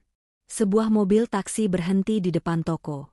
Pintu taksi terbuka, dan seorang pria tua kurus, dengan rambut putih acak-acakan dan janggut yang tidak terurus, keluar. Ia mengenakan kemeja lusuh dan celana yang sobek di bagian lutut. Ia berjalan pincang, memegangi tongkat kayu seadanya. Pria itu menoleh ke arahku dan Ibu Rani. Matanya yang cekung menyipit, seolah mencoba memastikan. Ia berjalan perlahan ke arah kami. Jantungku berdebar kencang, firasat buruk menghampiriku. Aku merasa familiar dengan wajah itu, meski samar-samar. Bayangan masa lalu yang kelam, yang selalu aku kubur dalam-dalam, kini muncul kembali. Aris, panggilnya dengan suara serak. Ini kamu, Nak? Tubuhku kaku. Ibu Rani menatapku dengan tatapan bingung, lalu menatap pria itu. Siapa pria ini? Siapa yang berani memanggilku? Nak?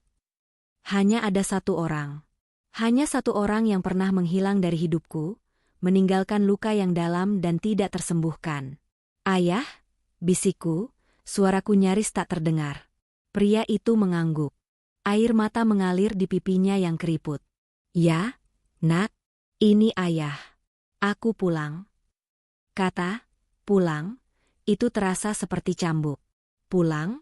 Setelah menghilang lebih dari 20 tahun? Setelah membiarkan ibuku berjuang sendirian? Setelah membiarkan aku tumbuh tanpa sosok ayah? Semua amarah yang sudah aku kubur dalam-dalam, kini kembali membara. Aku tidak bisa menahan diri. Aku bangkit dari kursi, menatapnya dengan mata penuh kebencian. Pulang? Setelah kamu buang kami? Setelah kamu biarkan kami kelaparan? Setelah kamu biarkan ibuku dihina? Teriakku, suaraku bergetar. Ibu Rani menatapku dengan terkejut, mencoba menenangkanku. Tapi aku tidak peduli. Kamu tahu apa yang ibu dan aku lalui? Kamu tidak tahu. Kamu tidak pantas menyebut dirimu ayah. Pria itu, ayahku, menangis. Ia tidak membela diri. Ia hanya menunduk, tubuhnya gemetar. Aku tahu, Nak. Aku tahu. Aku pantas menerima semua amarahmu. Aku salah. Sinta, yang baru keluar dari toko, melihat pemandangan itu. Ia menghampiriku dan memelukku. Mas, tenang. Tenang, bisiknya. Ia menatap pria itu, tatapannya penuh belas kasihan. Siapa dia, Mas? Ayah, jawabku, suaraku dingin. Ibu Rani memandang Sinta, dan Sinta memandang Ibu Rani. Mereka berdua terkejut. Ibu Rani, yang kini sudah jauh lebih bijaksana, berjalan mendekati ayahku. Ia menatapnya, lalu menyentuh lengannya dengan lembut. Masuk, Tuan. Kita bicara di dalam saja, katanya. Di dalam toko yang kini sudah sepi, kami duduk di meja kasir. Ayahku, dengan wajah tertunduk, mulai bercerita. Dulu aku punya banyak utang. Aku main judi. Aku tidak bisa mengendalikan diri. Utangku menumpuk, dan para lintah darat mengancam akan membunuhku, juga kalian. Aku panik. Aku berpikir, jika aku pergi, mereka tidak akan mencarimu. Aku tidak punya pilihan lain. Aku tertawa sinis. Tidak punya pilihan? Kamu bisa saja cerita pada ibu. Kamu bisa saja minta bantuan. Tapi kamu memilih pergi. Kamu pengecut. Ya, Nak, aku pengecut, jawabnya. Aku malu. Aku tidak bisa pulang. Aku bekerja serabutan, mencoba melunasi utang. Tapi aku tidak pernah bisa. Dan sekarang aku sakit. Aku tidak punya apa-apa lagi. Aku hanya ingin melihat kalian satu kali saja. Aku tidak berharap apa-apa. Ibu Rani menatapku. Aris, kita harus cari ibu. Dia yang harus memutuskan. Kami pergi ke rumah ibuku. Aku tidak bicara apa-apa sepanjang jalan. Pikiranku kalut. Bagaimana ibuku akan bereaksi? Apakah ia akan marah seperti aku? Atau ia akan memaafkan pria yang sudah melukainya begitu dalam? Saat kami sampai, ibuku sedang menyiram tanaman di teras. Sinta memanggilnya, Ibu. Ibuku menoleh. Ia menatapku, Sinta, Ibu Rani, lalu matanya terpaku pada sosok pria tua di belakang kami. Wajahnya yang damai seketika berubah. Ia memucat. Matanya berkaca-kaca. Tangan yang memegang gayung bergetar hebat. Ia menjatuhkan gayung itu, air mengalir di teras. Ia berjalan perlahan ke arah kami. Ia tidak berteriak, tidak menangis. Ia hanya berdiri di depan ayahku, menatapnya. Rudi, bisiknya. Ini kamu? Ya, aku, jawab ayahku. Ia mencoba meraih tangan ibuku, tapi ibuku menarik tangannya. Kenapa kamu kembali? Tanya ibuku, suaranya dingin, penuh kekecewaan yang sudah lama terkubur. Aku hanya ingin melihatmu. Melihat Aris. Aku menyesal, jawabnya. Ibuku menoleh ke arahku. Aris, apakah kamu bawa dia pulang? Tidak, Bu. Dia datang sendiri, jawabku. Ibuku menatapku, tatapannya penuh permohonan. Nak, Ibu tidak tahu apa yang harus ibu lakukan. Ibu tidak tahu. Aku melihat air matanya yang mengalir. Aku menghampirinya, memeluknya. Tenang, Bu. Ada aku, ada Sinta. Kita hadapi ini bersama-sama. Malam itu, kami semua duduk di ruang tamu rumah ibuku. Kami membiarkan ayahku bercerita. Ia menceritakan semua penderitaannya, semua penyesalannya. Ibuku hanya mendengarkan dengan tatapan kosong. Aku mendengarkan dengan amarah yang masih membara. Ibu Rani dan Sinta mendengarkan dengan penuh iba. Setelah selesai, ayahku memandang ibuku. Aku tahu aku tidak punya hak untuk memintamu memaafkanku. Aku hanya ingin kamu tahu, aku tidak pernah melupakanmu. Aku tidak pernah melupakan Aris. Ibuku bangkit. Ia pergi ke dapur, membuatkan teh. Tidak ada kata-kata. Ia kembali, menyajikan teh untuk semua orang. Minum teh dulu, ya, katanya. Ia menyerahkan teh kepada ayahku. Ia tidak melihat matanya. Ia hanya memegang cangkir itu dan meletakkannya di tangannya. Kamu boleh tinggal di sini, bisik ibuku. Aku dan Ibu Rani terkejut. Ayahku menatapnya dengan tatapan tak percaya. Hanya untuk malam ini. Besok kita bicarakan lagi. Aku tidak setuju. Bu, dia tidak pantas. Dia meninggalkan kita, bisikku. Ibuku menatapku. Aris, dia adalah ayahmu. Bagaimanapun juga. Ibu tidak akan mengusir seseorang yang datang dengan penyesalan, apalagi dia ayahmu. Ibu tidak akan melakukan apa yang Ibu Rani lakukan pada kita. Kata-kata itu menamparku. Aku terdiam. Ibuku benar. Pengampunan tidak berarti melupakan. Pengampunan berarti melepaskan. Aku memaafkan Ibu Rani, tapi mengapa aku tidak bisa memaafkan ayahku sendiri? Ayahku tinggal di rumah kami. Ibuku menyiapkan kamar lamanya. Ia tidak bicara banyak. Ia hanya melakukan kewajibannya sebagai tuan rumah. Ia memasak makanan, mencuci pakaiannya. Ia merawatnya. Aku melihat Ibu Rani dan Sinta juga membantu. Mereka jauh lebih dewasa dariku. Mereka sudah belajar. Dan aku, yang dulu mengajarkan mereka tentang pengampunan, kini menjadi murid. Suatu malam, saat ayahku tidur, ibuku mengambil sebuah koper tua yang dulu ia bawa saat kami pindah dari rumah ayah. Koper itu berisi kenangan-kenangan lama. Foto-foto, surat-surat. Ibuku mengambil sebuah buku kecil, sebuah buku harian. Ini buku harianmu, kata ibuku sambil menyerahkan buku itu kepadaku. Ayahmu menuliskannya setiap hari. Tapi ia tidak pernah berani menunjukkannya padamu. Ia ingin kamu membaca apa yang ia rasakan. Aku mengambil buku itu. Tanganku gemetar.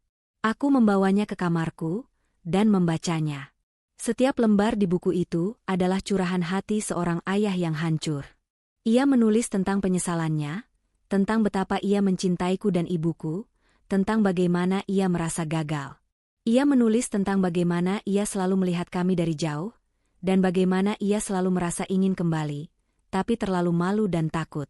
Aku menangis saat membacanya. Aku menyadari, ayahku juga adalah korban. Ia korban dari kelemahannya sendiri, dari keputusannya yang salah. Ia tidak melarikan diri karena ia membenciku, ia melarikan diri karena ia sangat mencintaiku. Ia ingin melindungiku, dengan caranya sendiri. Sebuah cara yang salah, yang menyakitkan, tapi ia tidak punya cara lain. Aku menutup buku itu. Aku tidak lagi merasa marah. Aku merasa iba. Aku memandang fotoku yang masih kecil, dengan ayahku di sampingku. Aku melihat betapa ia mencintaiku. Semua amarah itu lenyap. Digantikan oleh perasaan kasih sayang yang sudah lama terkubur. Pagi itu, aku pergi ke kamar ayahku. Ia sedang duduk di ranjang, memandang keluar jendela. Aku duduk di sebelahnya. Ayah, bisikku. Ayahku menoleh. Ya, nak? Aku sudah baca buku itu, kataku. Air matanya mengalir lagi. Ia tidak bisa berkata-kata. Ia hanya menunduk. Aku memaafkanmu, yah, kataku, memeluknya erat-erat. Ia menangis di pelukanku. Maafkan aku, "Nak, maafkan aku." Sejak itu, semuanya berubah. Kami tidak lagi menyembunyikan ayahku. Kami memperkenalkan dia kepada semua orang, sebagai bagian dari keluarga. Ia tidak lagi kurus kering. Ia terlihat lebih sehat dan lebih bahagia. Ia membantu Ibu Rani di toko, mencuci piring, menyapu. Ia bekerja keras. Ia ingin menebus kesalahannya. Kami tidak lagi takut. Kami telah menemukan pengampunan. Kami telah menemukan keluarga yang utuh. Kami memang hancur, tapi dari serpihan itu, kami membangun kembali keluarga kami yang jauh lebih kuat, lebih tulus, dan lebih bahagia. Kami telah menemukan harta yang sesungguhnya. Harta yang tidak bisa ditarik, tidak bisa dicuri, dan tidak bisa dibekukan. Harta yang bernama cinta, pengampunan, dan keluarga. Dan itulah kekayaan yang paling berharga. Keluarga kami yang utuh, yang dibangun di atas fondasi pengampunan, terasa seperti benteng yang tak tergoyahkan. Ayahku, Rudy, berangsur pulih. Ia tidak lagi pincang, tubuhnya kembali berisi, dan matanya yang dulu cekung kini memancarkan cahaya baru. Ia menjadi sosok yang pendiam tapi tulus. Setiap pagi, ia adalah orang pertama yang bangun di rumah ibu. Ia menyapu halaman, menyiram tanaman, dan menyiapkan sarapan sederhana. Ia tidak pernah mengeluh, hanya bekerja keras. Ia tahu, setiap tetes keringatnya adalah bagian dari penebusan atas kesalahan masa lalu. Ayah menjadi sosok yang tak terpisahkan dari toko kue. Ia mengantar kue-kue pesanan, membantu Ibu Rani mengangkat karung tepung, dan memperbaiki mesin-mesin yang rusak. Karyawan Ibu Rani menyambutnya dengan tangan terbuka, meskipun mereka tidak tahu tentang masa lalu kelamnya. Mereka hanya melihat seorang pria tua yang ramah dan pekerja keras. Sinta dan Ibu Rani juga memperlakukannya dengan hangat. Sinta sering membuatkan teh jahe untuknya, sementara Ibu Rani kerap memintanya bercerita tentang masa kecilku. Kehadiran ayah melengkapi kepingan puzzle yang hilang dalam hidupku. Ia menemaniku memancing di sore hari, mengajariku cara memperbaiki mobil, dan yang paling penting, ia mengajarkanku untuk tidak pernah lari dari masalah. Dulu, ayah pikir lari itu jalan keluar, bisiknya suatu sore, saat kami duduk di tepi sungai. Tapi lari itu cuma tunda. Masalah itu kayak bayangan, Nak. Makin kita lari, makin dia ikutin kita. Sampai akhirnya, kita capek sendiri. Aku mendengarkan dengan seksama, merasa takjub pada kebijaksanaan yang kini ia miliki. Pria yang dulu pengecut, kini adalah pria paling berani yang aku kenal. Ia berani kembali, berani menghadapi kenyataan, dan berani untuk memulai lagi. Bisnis toko kue juga semakin maju. Pesanan datang dari mana-mana. Reputasi kue yang lezat dan dibuat dengan rasa keikhlasan menyebar dari mulut ke mulut. Kami bahkan harus membuka satu cabang lagi, yang Sinta kelola dengan bantuan Ibu Rani. Suatu hari, saat ayah sedang sibuk mengangkut kardus berisi pesanan di depan toko, sebuah mobil sedan hitam berhenti tiba-tiba. 3 pria berbadan tegap keluar dari mobil. Mereka mengenakan jaket kulit hitam dan memiliki tato di lengan mereka. Mata mereka tampak dingin dan berbahaya. Ayahku melihat mereka, dan tubuhnya seketika menegang. Wajahnya yang damai berubah pucat pasi. Tangannya yang memegang kardus bergetar. Ia menjatuhkan kardus itu, kue-kue di dalamnya berhamburan. Salah satu pria itu, yang memiliki bekas luka di wajahnya, tersenyum sinis. "Rudy, akhirnya kita bertemu lagi," kata pria itu. "Sudah lama ya, kamu hilang. Kami sudah lama cari kamu." Ayahku menunduk, tidak berani menatap mereka. Suara itu membuatku menoleh. Aku baru saja keluar dari mobil, berniat mampir ke toko. Aku melihat ekspresi ketakutan di wajah ayah, dan amarahku langsung memuncak. Aku berjalan mendekat. "Ada apa ini?" tanyaku. Pria dengan bekas luka itu menoleh ke arahku. "Ini urusan kami dengan orang tua ini. Dia punya utang sama bos kami. Utang yang sudah puluhan tahun, tapi bunganya terus berjalan." "Utang apa?" tanyaku, suaraku datar. Aku tahu, ini pasti berkaitan dengan masa lalu ayah. "Utang judi. Utang yang membuatnya lari." "Utang judi, Mas?" jawab pria itu dengan senyum miring. Dulu dia pinjam uang dari bos kami. Banyak sekali. Sekarang, bunganya sudah menumpuk, dan kami datang untuk menagih. Aku memandang ayah. Ia masih menunduk. Sinta dan Ibu Rani keluar dari toko, mendengar keributan. Wajah mereka juga memucat melihat para preman itu. Ibu Rani buru-buru memeluk Sinta. Ia tahu, masalah ini adalah masalah yang tak bisa dihindari. Berapa utangnya? Tanyaku. Pria itu tertawa. Banyak. Mungkin seharga toko ini, Mas. Atau bahkan seharga rumah yang kalian tinggali. Ia menoleh ke arah ayahku. Kami bisa bayar semua utangmu, dan kamu bisa bebas. Tapi dengan satu syarat, katanya. Syarat apa? Tanyaku. Kita akan ambil alih toko ini. Bisnis kuenya bagus. Aku rasa bos kami tertarik untuk mengambil alih bisnis ini. Lagi pula, kamu sudah melindunginya, kan? Sudah saatnya kamu bayar kembali utangnya, jawab pria itu sambil tertawa sinis. Amarahku kembali membara. Aku tidak bisa membiarkan mereka menghancurkan apa yang sudah kami bangun. Aku tidak akan membiarkan kalian mengambil alih toko ini, teriakku. Kamu siapa? Tanya pria itu. Kamu mau jadi pahlawan? Kamu mau bayar utang orang tua ini? Cih, jangan sok kaya, Mas. Kamu tidak tahu seberapa besar utangnya. Sinta dan Ibu Rani menghampiriku. Mas, jangan terpancing, bisik Sinta. Aris, biarkan saja. Ini urusan ayah. Biar ayah yang selesaikan, kata ayahku, suaranya parau. Tidak, Yah, seruku. Kamu sudah bilang, kita tidak boleh lari lagi. Kita hadapi ini bersama-sama. Aku mengeluarkan ponselku. Kalian punya utang, kan? Berapapun utang ayahku, aku akan bayar. Tapi jangan pernah sentuh toko ini, jangan pernah sentuh keluarga saya, kataku. Pria itu tertawa. Wah, berani juga. Baik, mari kita ke kantor. Kita akan selesaikan ini. Dan kamu kalau berani, datang sendiri, katanya, menunjuk ayahku. Kami datang bersama, kataku tegas. Kami tidak takut. Kami datang ke sebuah kantor kumuh di sebuah gang sempit. Di sana, kami bertemu dengan bos mereka, seorang pria tua bertubuh gemuk, dengan mata yang dipenuhi nafsu akan uang. Rudy, aku tidak menyangka kamu akan kembali. Dan dengan pahlawan ini, katanya, memandangku dengan sinis. Kamu tahu, utangmu itu sudah menumpuk. Aku bisa membuatmu hidup sengsara sampai mati. Berapa utangnya? Tanyaku lagi, kali ini kepada bos itu. 5 miliar rupiah, jawabnya. Aku dan Sinta terkejut. 5 miliar? Itu jumlah yang sangat besar. Uang yang kami miliki tidak akan cukup. Bahkan jika kami menjual semua asetku, itu masih belum cukup. Aku tidak punya uang sebanyak itu, bisikku.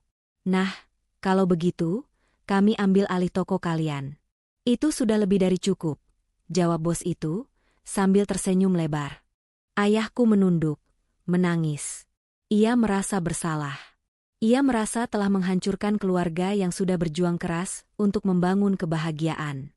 Maafkan ayah, nak, maafkan ayah. Aku memandang ibu. Ibu memegang tanganku. Nak, jangan putus asa, bisiknya. Ibu Rani juga memegang tanganku, tatapannya penuh tekad. Ia menatap bos itu. Toko ini tidak bisa kalian ambil. Kalian bisa ambil apapun yang lain, tapi jangan toko ini. Ini adalah tempat kami bangkit. Bos itu tertawa. Ada apa dengan toko kue ini? Kalian pikir itu emas? Lebih dari emas, kata Ibu Rani. Itu adalah pengampunan dan harapan. Dan kalian tidak bisa mengambilnya. Aku memandang Ibu Rani, takjub pada keberaniannya. Ia yang dulu angkuh dan sombong, kini berani menghadapi bahaya demi melindungi keluarga. Ia telah berubah. Sinta memeluk ayahku, mencoba menenangkannya. Ayahku menangis. Ia tidak bisa memaafkan dirinya sendiri. Aku memejamkan mata. Aku memikirkan ibuku, yang selalu mengajarkanku untuk tidak menyerah. Aku memikirkan Sinta, yang selalu mendukungku. Aku memikirkan Ibu Rani, yang kini berani berjuang. Aku memikirkan ayahku, yang berani kembali. Aku tahu, kami tidak bisa lari lagi. Aku menghela napas. Baiklah. Kalian bisa ambil alih perusahaanku. Aku akan berikan sahamku di sana, kataku, membuat semua orang terkejut. Aris, apa-apaan ini? Teriak Ibu Rani. Itu adalah satu-satunya sumber pendapatanmu, kata Sinta, wajahnya memucat. Tidak. Kekayaan sejatiku bukanlah perusahaan itu, jawabku. Kekayaan sejatiku adalah kalian. Dan aku tidak akan membiarkan kalian dihancurkan. Bos itu menyeringai. Perusahaanmu? Apakah itu perusahaan yang membuatmu kaya raya? Tanyanya. Ya. Perusahaan itu, jawabku. Aku akan berikan semua sahamku. Kalian bisa mengambil alih semuanya. Tapi, dengan satu syarat. Syarat apa? Tanya bos itu. Kalian harus berjanji, tidak akan pernah mengganggu keluarga saya lagi. Dan kalian harus menganggap utang ayah saya lunas, kataku tegas. Bos itu tertawa. Ia menatap anak buahnya, lalu mengangguk. Baik. Deal. Aku akan mengambil alih perusahaanmu. Di depan notaris, aku menandatangani semua dokumen. Semua asetku, semua sahamku di perusahaan, semua itu kini menjadi milik bos itu. Aku tidak merasa sedih. Aku merasa lega. Beban di pundakku terasa hilang. Aku telah menukar kekayaanku dengan kebahagiaan keluargaku. Ketika kami berjalan keluar dari kantor notaris, ayahku memelukku.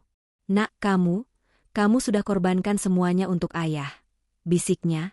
Ayah juga sudah korbankan segalanya untukku. Yah, jawabku. Ayah sudah korbankan masa muda, kebahagiaan, dan harga diri ayah. Ini tidak seberapa. Sejak itu, hidup kami kembali ke awal. Aku tidak lagi memiliki perusahaan. Aku hanya memiliki toko kue kecil dan yayasan. Tapi kami bahagia. Kami bekerja bersama. Ayahku menjadi manajer di toko kue, mengawasi semua operasional. Ibu Rani, dengan resep-resep barunya, membuat toko itu semakin terkenal. Sinta mengurus yayasan. Ibu, dengan segala kebijaksanaannya, menjadi penasihat keluarga. Keluarga kami memang tidak lagi kaya, tapi kami punya sesuatu yang jauh lebih berharga dari uang.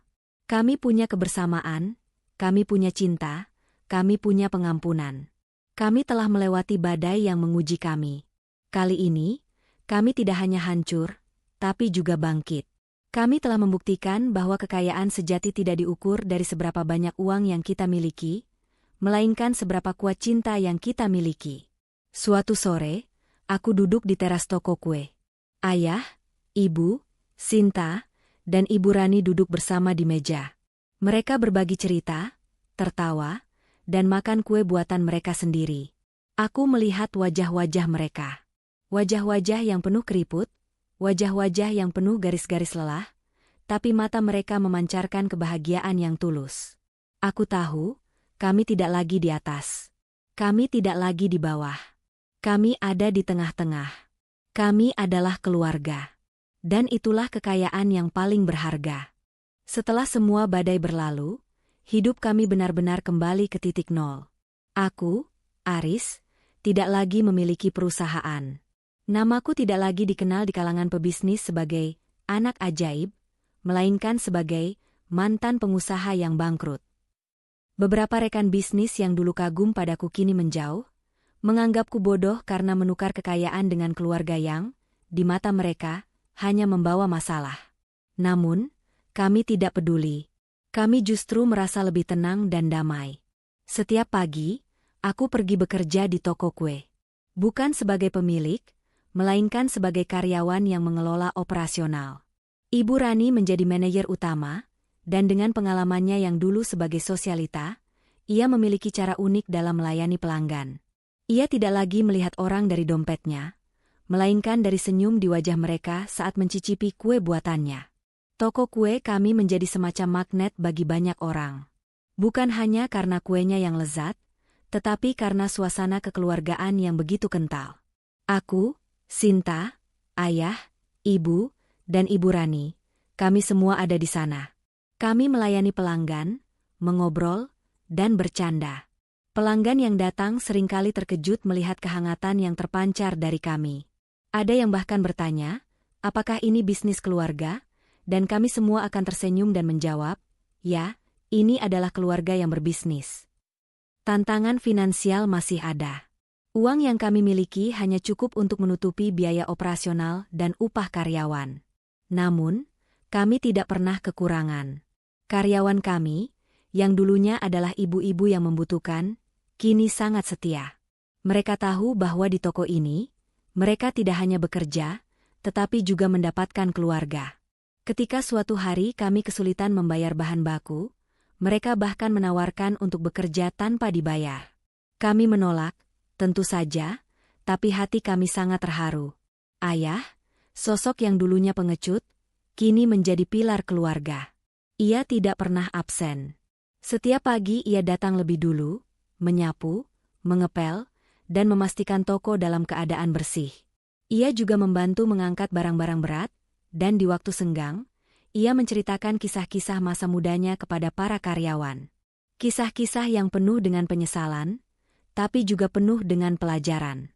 Ia tidak malu dengan masa lalunya. Ia menggunakannya untuk menginspirasi orang lain. Suatu hari, seorang pria muda datang ke toko. Ia mengenakan jas mahal dan membawa tas kerja yang terlihat sangat profesional. Ia berdiri di depan ayah, menatapnya dengan tatapan meremehkan. "Rudy? Ayah? Ini kamu?" tanyanya dengan suara tidak percaya. Ayahku menoleh, dan wajahnya kembali memucat. Aku dan Sinta menghampiri. Pria itu menunjuk ayah. "Ayah? Ini ayahmu? Penjual kue?" Ia tertawa sinis. "Aku tidak menyangka. Dulu aku sangat mengagumimu, tapi kamu mengecewakanku." Ayahku menunduk, tidak berani menjawab. Aku segera melangkah maju. "Maaf, Anda siapa?" tanyaku. "Aku adalah pemilik perusahaan yang dulu kamu pimpin. Perusahaan yang kamu jual dengan begitu bodohnya, hanya untuk menyelamatkan pria tua ini," jawabnya. "Aku datang untuk melihat bagaimana kalian bertahan hidup. Aku dengar kalian menukar kekayaan kalian dengan toko kue ini." Haha, sungguh ironis. Ayahku mengangkat kepalanya dan menatap pria itu. "Kamu benar. Aku menukar segalanya. Aku menukar uang dengan kebahagiaan. Aku menukar kekayaan dengan keluarga. Dan aku tidak menyesalinya," kata ayahku, suaranya mantap. "Kamu bisa memiliki semua uang di dunia ini, tapi kamu tidak akan pernah bisa membeli keluarga. Kamu tidak akan pernah bisa membeli cinta. Dan kamu tidak akan pernah bisa membeli pengampunan. Kami mungkin tidak kaya, tapi kami punya sesuatu yang tidak bisa kamu miliki, kebahagiaan sejati." Pria itu terdiam, tatapannya kosong. Ia memandang kami, satu persatu. Ia melihat ibu yang sedang melayani pelanggan dengan senyum. Ia melihat Sinta yang sedang mengajari salah satu karyawan membuat kue. Ia melihat Ibu Rani yang sedang menertawakan cerita ayah. Ia melihat kebahagiaan yang tidak bisa ia beli. Ia hanya bisa pergi, dengan wajah yang penuh kekosongan. Kami kembali ke kehidupan normal kami. Pria itu tidak pernah kembali. Mungkin ia sudah mengerti. Kami mungkin tidak memiliki uang, tapi kami memiliki harta yang paling berharga. Harta yang tidak bisa diukur dengan uang. Suatu sore, aku duduk bersama ibu di teras rumah. Angin sepau-sepau berhembus. Aku memandang ayahku yang sedang mengobrol dengan Sinta, dan Ibu Rani yang sedang menyiapkan teh. "Bu, aku bahagia," bisikku. Ibu menoleh, mengusap rambutku. "Ibu juga, Nak." Ibu sangat bahagia. Ibu tidak pernah membayangkan, keluarga kita akan seutuh ini. Semua ini adalah berkat kesabaran dan keikhlasan. Harta yang tidak akan pernah hilang. Ya, Ibu benar. Harta yang tidak akan pernah hilang. Kami tidak lagi memiliki rumah mewah, mobil mewah, dan kekayaan. Tapi kami memiliki ayah yang kini telah kembali. Kami memiliki Ibu Rani, yang kini telah menjadi bagian dari kami. Kami memiliki Sinta, yang kini mencintai kami apa adanya. Kami memang pernah hancur, tapi dari puing-puing itu, kami membangun kembali keluarga kami yang jauh lebih kuat, lebih tulus, dan lebih bahagia. Kami telah menemukan harta yang sesungguhnya. Harta yang tidak bisa ditarik, tidak bisa dicuri, dan tidak bisa dibekukan. Harta yang bernama cinta, pengampunan, dan keluarga. Dan itulah kekayaan yang paling berharga. 1 tahun telah berlalu sejak kami menukar segalanya dengan kebahagiaan. Toko kue kami kini tidak lagi sekadar toko, melainkan sebuah pusat komunitas. Kami merayakan ulang tahun pertama toko dengan sederhana. Ada tumpeng nasi kuning dan doa bersama. Senyum para karyawan dan keluarga adalah dekorasi terindah. Ayah, dengan wajahnya yang kini penuh kedamaian, memotong tumpeng itu dan menyuapkannya kepada ibu, lalu kepada Sinta, Ibu Rani, dan terakhir, kepadaku. Kita sudah jauh dari kata sempurna, bisiknya padaku, matanya berkaca-kaca. Tapi kita sudah sampai di sini, bersama. Sore itu, saat ayah dan Ibu Rani sedang melayani pelanggan, dan Sinta mengajari beberapa karyawan cara mengemas kue dengan pita, sebuah mobil mewah berhenti di depan toko. Bukan sedan hitam seperti dulu, tapi sebuah SUV mahal. Pintu mobil terbuka, dan seorang pria muda keluar. Aku langsung mengenalinya. Itu Eka, mantan manajer junior di perusahaanku. Ia dulu sangat mengagumiku, selalu ingin belajar dariku. Sekarang, ia terlihat jauh lebih sukses dariku. Jasnya rapi, jam tangannya berkilau, dan wajahnya memancarkan ambisi yang tak pernah padam. Eka masuk ke toko, matanya mengamati setiap sudut dengan rasa ingin tahu, tapi juga sedikit kasihan. Ia melihatku dan tersenyum sinis. Mas Aris? Betul kan? Aku tidak salah. Aku tidak menyangka akan menemukanmu di sini. Sudah lama sekali. Eka, kamu sekarang sudah sukses. Ya, jawabku, mencoba bersikap ramah. Lumayan, Mas. Aku sekarang punya perusahaan sendiri. Startup It. Dulu aku belajar dari Mas. Tapi, kok Mas sekarang jualan kue? Apa ini hobi baru? Tanyanya, nada bicaranya penuh dengan nada meremehkan. Sebelum aku sempat menjawab, ayahku datang. Eka, nak, ini Aris, putraku, katanya, memperkenalkan diri. Sudah lama tidak bertemu. Eka hanya mengangguk sopan, lalu kembali menatapku. Aku tidak akan membuang waktu Mas Aris. Aku kesini karena aku punya proposal. Perusahaan Mas yang dulu sekarang untung besar, tapi pemiliknya tidak bisa mengembangkannya. Aku sudah siapkan sebuah rencana. Aku butuh orang yang visioner dan berpengalaman seperti Mas.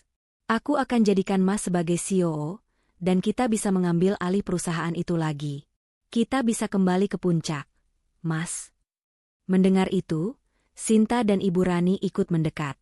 Wajah mereka tidak lagi tegang, tidak lagi ketakutan. Mereka menatap Eka dengan tenang.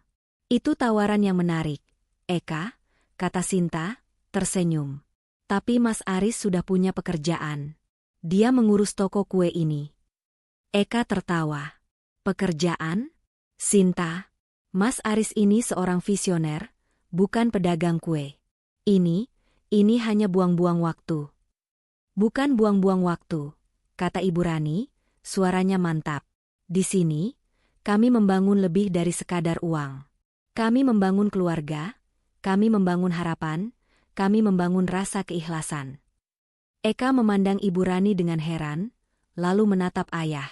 Ayahku, dengan senyum di wajahnya, berkata, "Kamu benar, nak. Dia memang sudah tidak sevisioner dulu. Dulu dia hanya bisa melihat angka-angka. Sekarang, dia bisa melihat senyum di wajah pelanggan. Dia bisa melihat kebahagiaan para karyawannya. Itulah visi yang paling berharga." Aku memandang Eka, matanya yang penuh ambisi kini terlihat sedikit goyah. Ia tidak mengerti. Ia tidak bisa memahami. Eka, kataku, aku tahu kamu punya niat baik. Tapi tawaranmu, aku tidak bisa menerimanya. Aku sudah menemukan tempatku. Aku sudah menemukan kebahagiaanku. Dulu, aku bekerja untuk uang. Aku bangun di pagi hari, berpikir tentang bagaimana aku bisa mendapatkan uang lebih banyak. Aku tidak peduli tentang karyawan, tentang keluarga. Aku hanya peduli pada diriku sendiri. Sekarang, aku bangun di pagi hari, berpikir tentang bagaimana aku bisa membuat orang lain bahagia. Itu adalah kekayaan yang jauh lebih besar. Eka terdiam. Ia memandang kami, satu persatu. Ia melihat kami, 4 orang yang dulunya hancur, yang kini bersatu, dengan senyum yang tulus di wajah. Ia tidak bisa melihat kami sebagai pecundang. Ia hanya bisa melihat kebahagiaan yang tidak bisa ia beli dengan uang. Ia menghela napas, menunduk, lalu pergi. Ia berjalan menuju mobilnya tanpa menoleh ke belakang. Ia tahu, ia telah menawariku emas, tapi aku sudah memiliki berlian yang tak ternilai harganya. Sore itu, kami duduk bersama di teras toko kue. Aku menggenggam tangan Sinta. Ayah memegang tangan ibuku. Ibu Rani memandang kami dengan air mata bahagia. Kami tidak tahu apa yang akan terjadi di masa depan. Tapi satu hal yang kami tahu, kami tidak akan pernah lagi membiarkan uang dan status merusak hubungan kami. Kami memang pernah hancur, tapi dari puing-puing itu, kami membangun kembali keluarga kami yang jauh lebih kuat, lebih tulus, dan lebih bahagia. Kami telah menemukan harta yang sesungguhnya. Harta yang tidak bisa ditarik, tidak bisa dicuri, dan tidak bisa dibekukan. Harta yang bernama cinta, pengampunan, dan keluarga. Dan itulah kekayaan yang paling berharga.